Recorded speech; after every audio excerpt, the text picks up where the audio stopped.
परमपिता परमात्मा सर्व सृष्टि रचनहार कबीर बंदी छोड़ जी की असीम कृपा से ये 5 दिवसीय समागम चल रहा है। ऐसे शुभ काम उस पूर्ण प्रभु की अपनी रजा से ही हुआ करते हैं और ऐसे शुभ समागम में बहुत ही पुण्यात्मा, बहुत ही अच्छे संस्कार वाली आत्माएं पहुंच पाती हैं। कहते हैं सकल पदार्थ हैं जग माही और भाग्य बिना नर पावत नाही।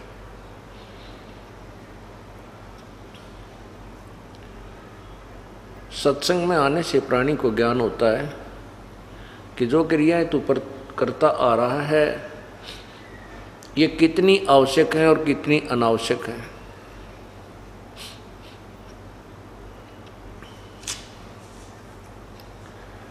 और सत्संग के वचनों को सुनकर ये प्राणी फिर अपना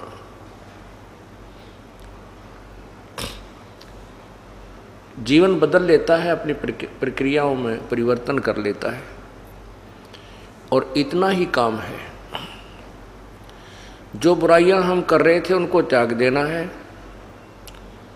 और जो प्रभु के दिए हुए नियम हैं, परमात्मा का जो संविधान है उसको स्वीकार कर लेना है। हम संविधान तोड़कर अपराधी बन जाते हैं, संविधान नहीं तोड़ेंगे तो हम अपराधी नहीं बनते। संविधान कैसे कैसे टूटता है, बुराई करने से परमात्मा का संविधान टूटता है, शराब पीने से, तंबाकू प्रयोग करने से, मांस खाने से और अन्य नशीली वस्तुओं का प्रयोग करने से, चोरी, डाके, ठगी, जारी, बुरी नीयत और अन्य झूठ, कपट, हिंसा आदि से परमात्मा का विधान भंग होता है, जिस कारण से ये प्राणी अपराधी बनता है। फिर आध्यात्मिक मार्ग के अंदर संतों का एक विधान प्रभु का ही दिया हुआ अन्य है, जिसमें है कि शास्त्र अनुकूल साधनाएं करना, शास्त्र विधि को त्याग कर मनमानी पूजा करना भी अपराध है। शास्त्रों में जो लिखा है कि पूर्ण परमात्मा ही भक्ति योग्य है, उसी की साधना से जीव का कल्याण संभव है, उसको त्याग कर अन्य जो पूजाएं करते हैं वो मूर्ख लोग हैं। पवित्र गीता जी मैं आपको आज दिखाऊंगा, पढ़ के सुनाऊंगा। उस पवित्र सदग्रंथ में क्या अनमोल खजाना भरा है भक्ति का, और हम उसको समझ नहीं सके क्योंकि हमें जो गुरुदेव मिले थे, जो गीता जी के अनुवाद करता थे, वो तत्व ज्ञानहीन थे।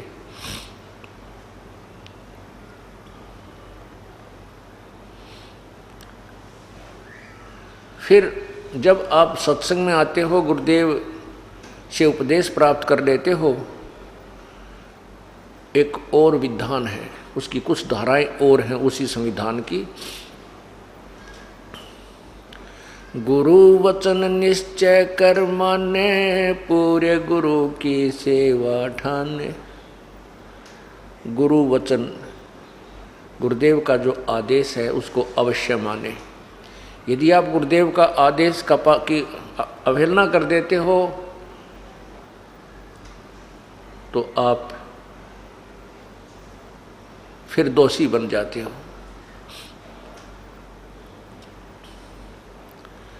गुरुजी क्या आज्ञा देंगे आपको? गुरुजी आज्ञा देंगे शराब नहीं पीना, तम्बाकू नहीं पीना, चोरी नहीं करना बेटा बेटी, शुभ कर्म करना, मन कर्म वचन से भी किसी का बुरा नहीं सोचना, राग द्वेष को समाप्त करना। धीरे धीरे कम हो जाएगा, एकदम तो नहीं होता, सत्संग के जो वचन हैं, भक्ति है, ये ट्रीटमेंट है इन सभी विकारों को धीरे धीरे नॉर्मल करने का।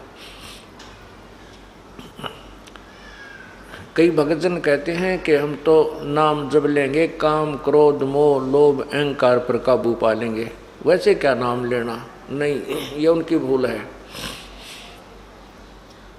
यदि काम क्रोध मोह लोभ अहंकार पर नाम लेने से पहले काबू आ गया तो भक्ति करने की आवश्यकता है को नहीं।